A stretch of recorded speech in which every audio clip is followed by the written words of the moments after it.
think we've got people loading. Good morning, everyone. Thank you for joining us early this morning for our policy and advocacy meeting with Georgia Bio. I'm Carly Kiriakou. I'm the chair for the policy committee. And along with me is our vice chair, Marcus Downs with Takeda. I'm with Sanofi. And then we also have Vice President of Government Relations, Ashley Houghton, with Georgia Bio, and Maria Thacker and Christina Forbes. And they're going to help lead this meeting. I'm just doing introductions, and then Marcus and I will chime in when necessary.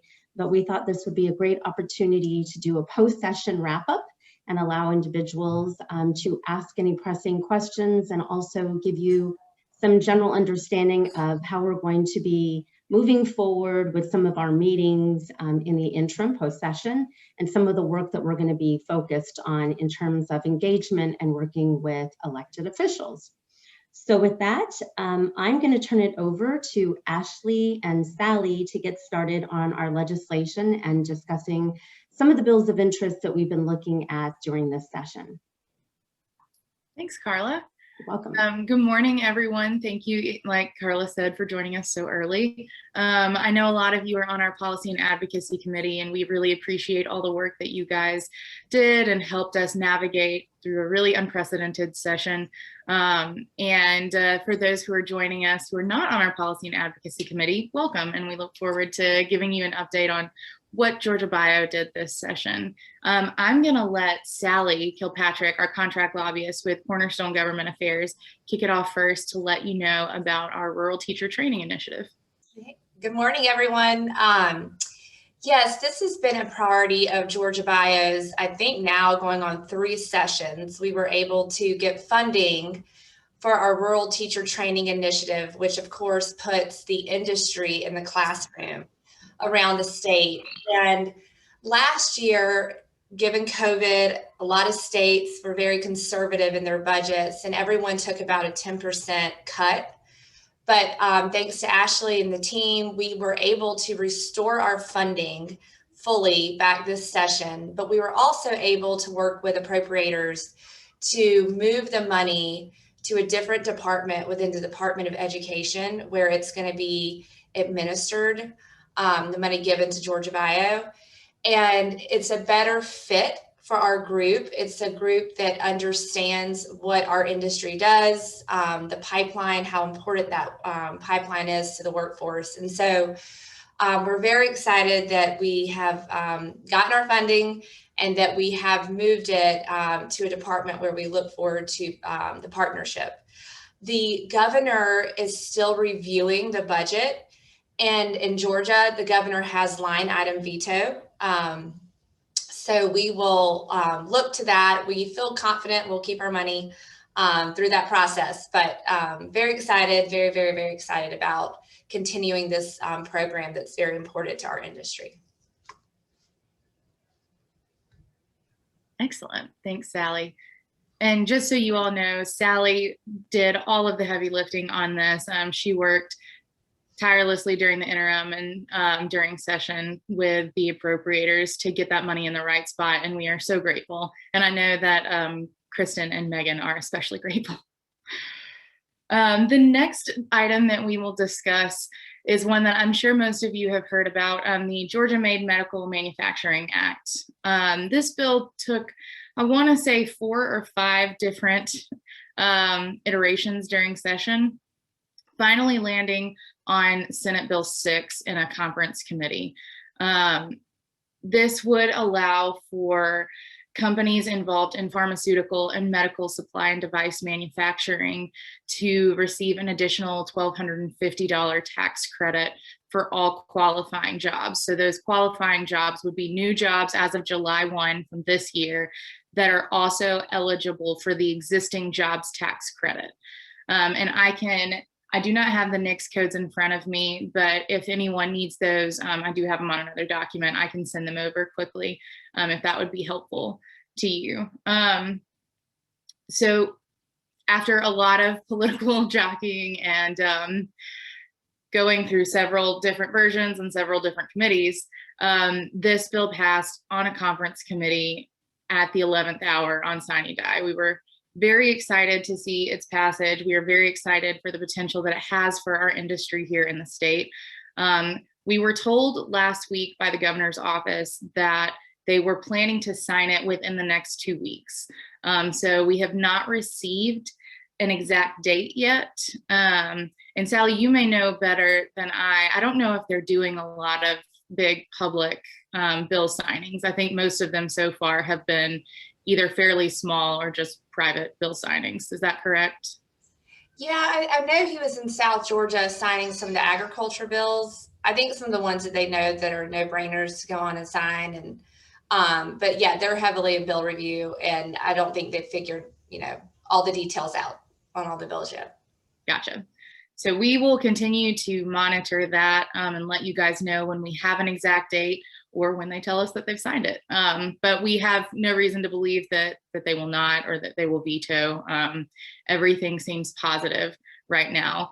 And just so you all know, BIO, our national association, has been very invested in this piece of legislation, going so far as to use Georgia as a model for how other states can conduct and advocate for the industry. So we are very pleased about that. I know they want to highlight this piece of legislation and maybe some interviews for podcasts and some media pushes that they're doing, and just some other promotional items that they're doing for the other states. So we're very pleased about how Governor Kemp has made this a priority for our state, and also that our National Association has taken notice and appreciates it.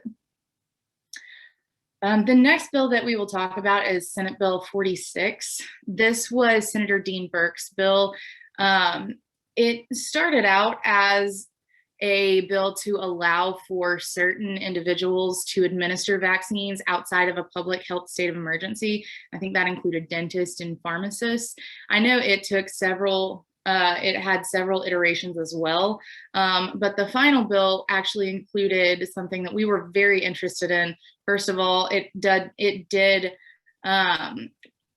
establish a statewide vaccine registry, which we think is very important, obviously, in our current state of affairs going forward. We know that will be helpful. That will help us get vaccines from the federal government more timely when we can provide accurate information about how they have been administered and where. But what we were also very excited about was that this bill on the last day added House Bill 450, which was a bill by Dr. Martin Newton that would allow for de-identified data from the low THC registry to be used by our state institutions and research institutions for research. We followed this pretty closely. I know that the low THC registry in oil has been a topic of conversation over several sessions now, but we do think that it has great research capabilities, and we know that our research institutions especially will appreciate the ability to use that information and do it safely. And if anybody has any questions while we're going through, please feel free to either drop them in the chat or chime in. This is very informal. We want to make sure we're providing information that you want. Next, HB 112, that is the COVID liability shield. Sally, do you want to touch on that one? Yep, that's just an extension of the bill that passed last year to give businesses COVID liability protection.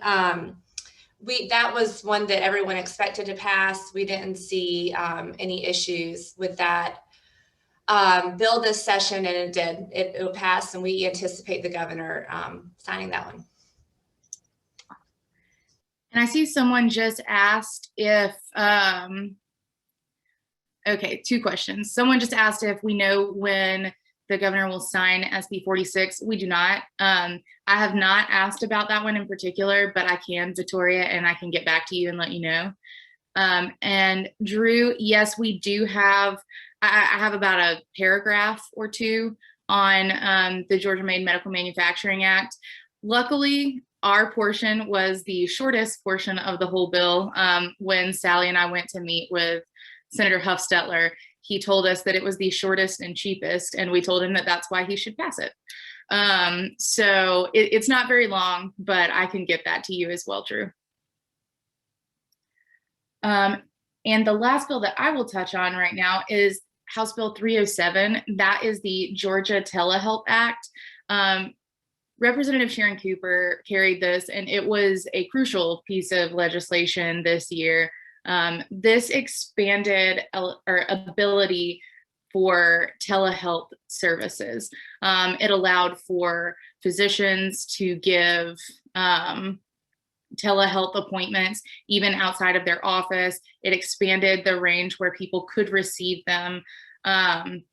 It did not require, it eliminated the requirement to have an in-person consultation before you get a telehealth consultation, and several other things. So we were very happy to see this expansion of the Telehealth Act, especially given the last year. We know that there have any ability to expand access is something that we want to see going forward. I do know that there will probably be a follow-up conversation with that about the expansion of rural broadband, so that we can make sure that the people who probably need these services the most, rural Georgians, where physicians are sometimes few and far between, maybe an hour or more to get to the nearest one, make sure that we have that infrastructure available so that they can utilize these newly expanded services.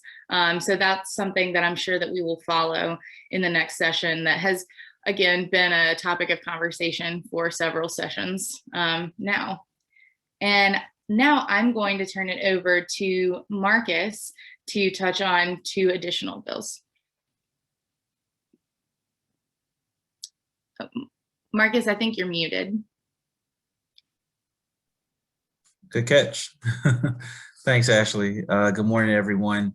There are 2 pieces of legislation that I'm going to share with you. One of them I'm incredibly excited about because I have toiled with this issue for many years in several different facets of my professional life. And I'm so excited to see that Senate Bill 80, the Ensuring Transparency and Prior Authorization Act, was passed by the General Assembly.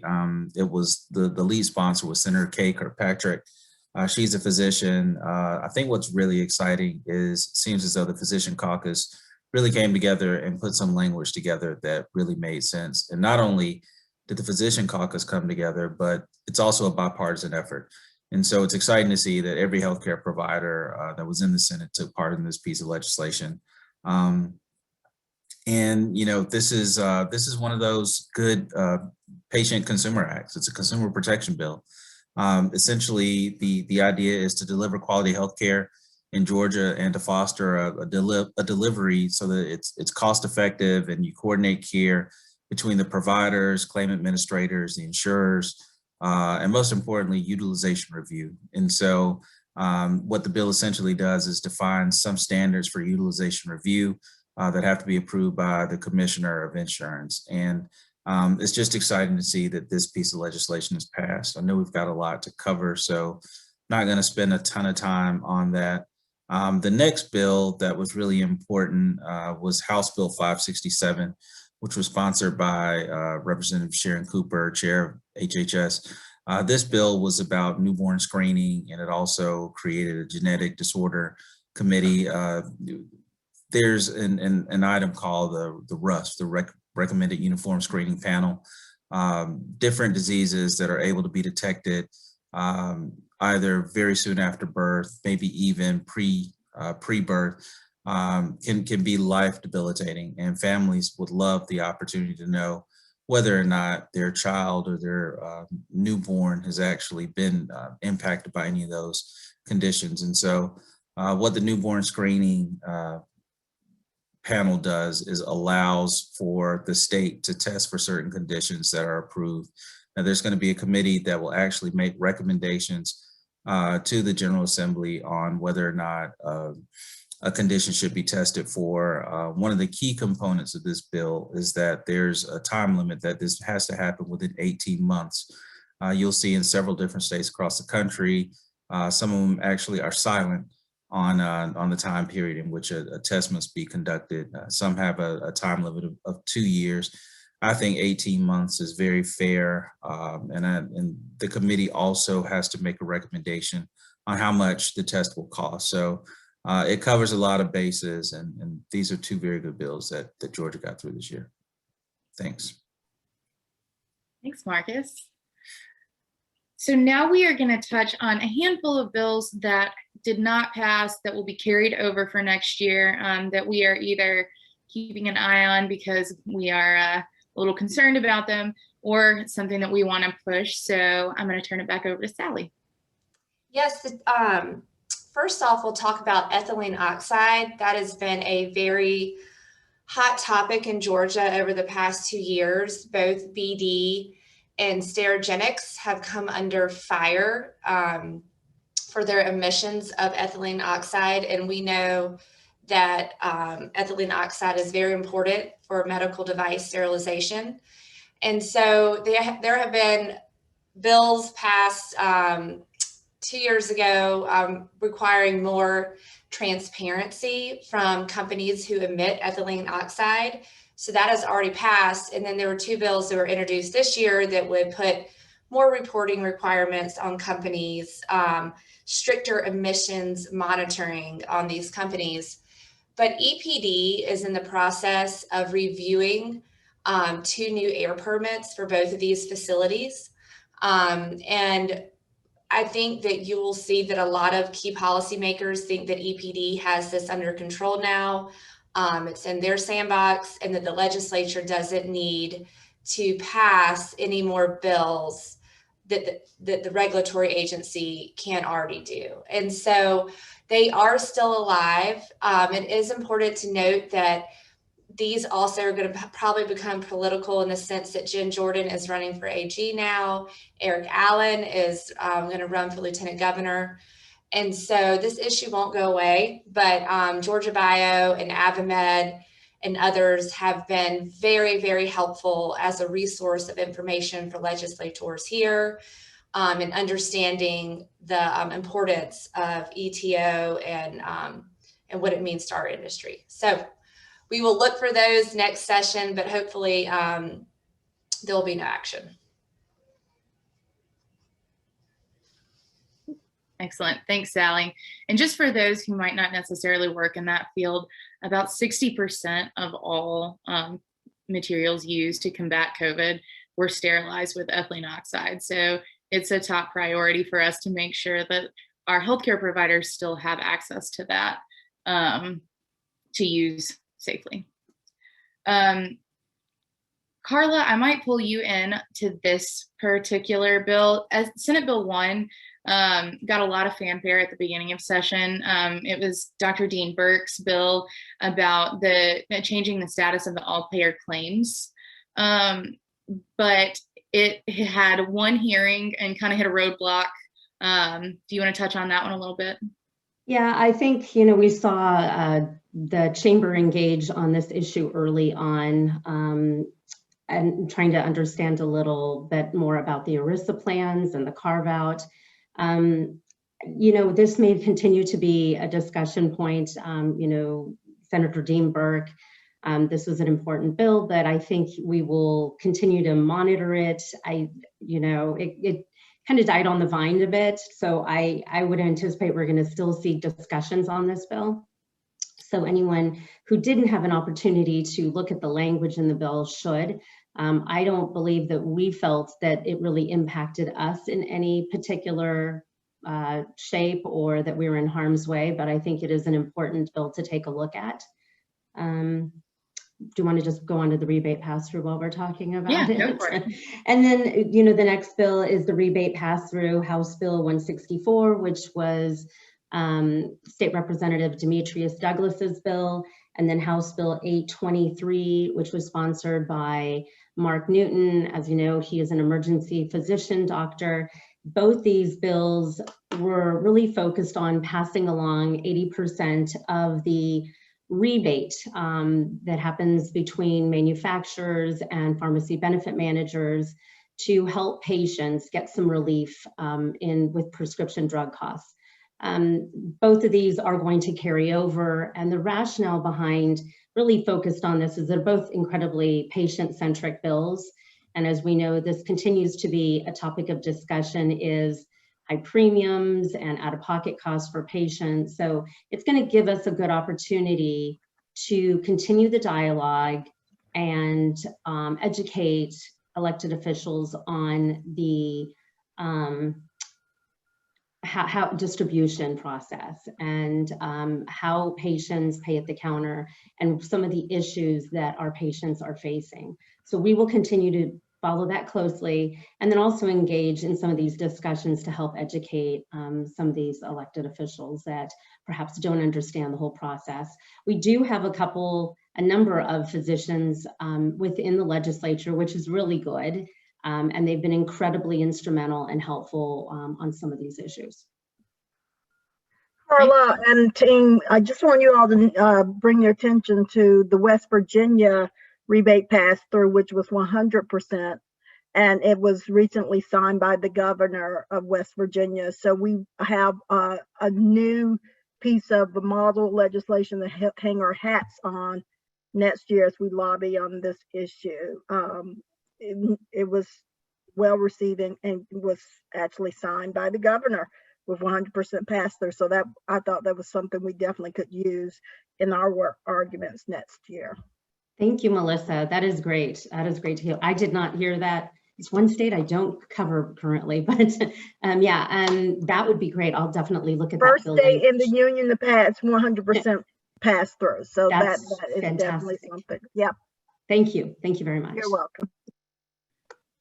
Thank you, Carla. And that actually helps us segue perfectly into our goals for the interim. One of the things that we wanted to make sure that we did, even if we have to continue doing so virtually for a little while before people feel comfortable having even smaller in-person meetings, is continue to engage with our legislators. And we think that this rebate pass-through, both House Bill 164 and 823, are great tools for us to help educate and engage with legislators. We know they're coming back. They're something that we feel very strongly about. They're good consumer protection. So those are two bills that we're certainly going to use for some small roundtable discussions with legislators this year. We are actually in the process right now of trying to finalize kind of a legislative calendar where we have different events every month. One of the things that we are going to be implementing now is a legislative newsletter. So the newsletter that you received every week during session, we're going to continue providing once a month to give you updates on state affairs and also the issues that we're working from the federal level. Those can include anything from study committee meetings, because I know that they're in the process right now of getting study committees up and running and scheduled. So we should have information on those. The first one will obviously include some bill signing information. So we hope to have some really good information to pass along to you then. But also stuff that we're working on at the federal level. I know one thing, and I'll just touch on really quickly, is HR 3. It is a government price setting for pharmaceuticals. We've been very engaged with bio, with pharma, and have already put out an ad in the AJC. We are working right now on a press release and an op-ed to go out as well. So if your company is engaged in that, you want to further engage with us, please let me know. We're happy to loop you into those discussions and into that particular vein of advocacy. So we will continue to work to engage with those legislators. Like I said, we will also be reorganizing some of our policy priorities. Several of the things that we have listed, it's on our website. I can give you the link for that as well. But several of the things that we have listed as our priorities, we have actually achieved in the last couple of years. We're very excited. Obviously, we can still work on everything that we have done and still want to continue to improve and perfect those. But we want to make sure that we're encompassing what you all want us to be advocating on behalf of. So that will be something that we'll be doing in the interim as well, reaching out to our industry partners, figuring out what other states are doing. Like Melissa mentioned, we always want to know what's happening in other states, because I know a lot of you cover several states, and figuring out how we can best maximize our advocacy efforts here in Georgia as well. One thing that I will mention before I turn it over to Maria and open it up for questions is that we are holding our inaugural Patient Advocacy Alliance Roundtable tomorrow from 1 p.m. to 2:30. This will be the first event of its kind to amplify the patient voice and connect those patient groups with industry. This group was born out of our Patient Advocacy Summit from last year, and we are so excited to finally get it off the ground and give these patient groups this outlet for networking, to share best practices, and really to connect with industry partners in a way that I don't think that they've ever really had the opportunity before, at least at a state level. So we're very excited about that and excited to host that for them. Before I turn it over to Maria, does anybody have any other questions, any other discussion items before we adjourn? You addressed everything in the chat, Ashley. I did. Dorothy, I saw your comment as well. Thank you so much. And we will certainly be working with you. I know you worked really hard on that rebate pass through this year. So we want to help you as best we can get that across the finish line next year. I think that's everybody, unless if anybody has any others, let us know. And we're also available via email. I did want to add one more thing, and I'm going to add it to the chat just for ease of access.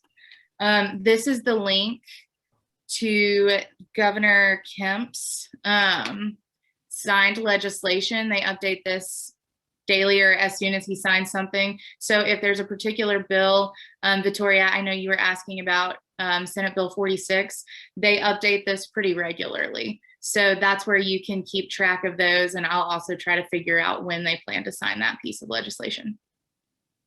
I would just throw out that, and you alluded to this, Ashley, that as we potentially see some issues that may pop up, or if anyone feels that there's something that we should be mindful of at the state level and focused on, please let us know. If it's not on our radar, or if it's something that from a policy perspective we're not aware that may be forthcoming, it's important for us to know. Please reach out to Ashley, Maria, any of us, and we're happy to have that dialogue with you and add it to our agenda. You know, strength in numbers, all of us keeping our ears to the ground and seeing what's taking place. So we really appreciate that. Absolutely. Well, with that, I'm going to turn it over to our President and CEO, Maria Thacker-Gothe. Thanks, Ashley, and thanks everybody for joining the call. It's a short call, and I hope this briefing was helpful for everybody. And thank you, Ashley. You joined the team just about 4 short months ago and really hit the ground running. So thank you for that. And I look forward to, once the governor's signing the manufacturing tax credit bill in the next couple of weeks, if not sooner, you know, really putting out a full court messaging press to our community. Did not hear, but not just here, but also nationally. And thank you, Carla and Marcus, for your leadership with the committee and your ongoing leadership beyond session. So I just wanted to close out with a little bit of an elephant in the room from a national perspective. Last week, a group of biopharma CEOs penned a letter denouncing states considering more restrictive voting measures. I appreciate their position, but I think this issue is much more complicated than those CEOs, none of whom live in Georgia, really understand. I strongly support voting access for all citizens and am sympathetic to the ideals espoused in the letter, but the call for steering investment away from states considering legislation like this is counterproductive and will hurt more than help marginalized communities. This sentiment could derail attempts to expand Georgia's biomedical manufacturing sector and reduce our industry's influence with legislators and policymakers. Furthermore, several of our industry partners are investing in rural communities that have few opportunities for jobs outside of manufacturing sites that are being set up or being considered for sites, and losing that investment could really be devastating for some of those communities.